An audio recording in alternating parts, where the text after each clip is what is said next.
మూడవ జయంతి సందర్భంగా గజ్వేల్ హెడ్ క్వార్టర్లో ఆయనకు దండ వేసి నివాళులు అర్పించాం. ఎన్టీ రామారావు గారికి తెలుగు నాడులో తెలంగాణ ఆంధ్రప్రదేశ్లో కూడా తెలుగు జాతిని జాగృతం చేసినటువంటి గొప్ప నాయకుడు ఎన్టీ రామారావు గారు. ఎన్టీ రామారావు గారు ఒక రాముడిగా, ఒక కృష్ణుడిగా, ఒక దశావతారుడిగా ప్రజల్ని మెప్పించి ఒప్పించినటువంటి నాయకుడు ఎన్టీ రామారావు గారు. ఎన్టీ రామారావు గారు ముఖ్యమంత్రిగా పనిచేసినప్పుడు ప్రతి పల్లెలో కూడా పేదవాడికి బీసీ కాలనీ,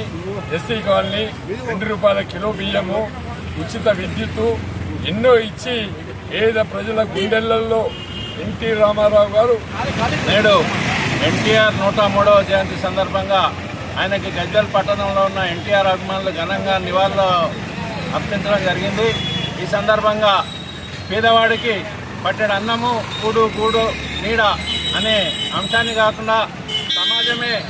దేవాలయము, ప్రజలే దేవుళ్ళు అని చెప్పనని తెలుగుదేశం పార్టీని స్థాపించి సమాజ స్థాపనకు ఆడవారికి ఆస్తిలో సమాన హక్కు అంటూ, అలాగే బీదవాడికి ఎన్ని సంక్షేమ పథకాలు ప్రవేశపెడడానికి ఆద్యుడైనటువంటి తెలుగుదేశం పార్టీ వ్యవస్థాపక అధ్యక్షులు ఎన్టీఆర్ గారిని ఇవాళ యావత్ తెలుగు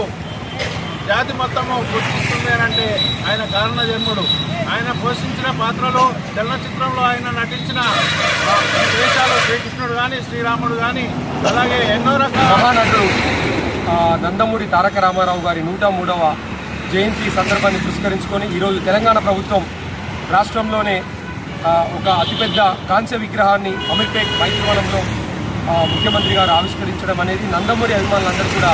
ఒక శుభవార్త. ఈరోజు వారి జన్మదినాన్ని పురస్కరించుకొని కేవలం నటుడిగా మాత్రమే కాకుండా ఆనాడున్న రాజకీయ పరిస్థితుల నేపథ్యంలో తెలుగువారి ఆత్మగౌరవాన్ని కాపాడాలనే ఉద్దేశంతో రాజకీయాల్లోకి వచ్చి కేవలం 9 నెలల్లోనే అద్భుతమైన విజయాన్ని సాధించి 1983 నుంచి కూడా ఈ రోజు వరకు కూడా వారు పెట్టిన రాజకీయ పార్టీ ద్వారా ఎంతోమంది యువ నాయకుల్ని ప్రోత్సహించి ఈరోజు రెండు రాష్ట్రాల్లో కూడా ఆ పార్టీ నుంచి వచ్చినటువంటి నాయకులే రాష్ట్రాల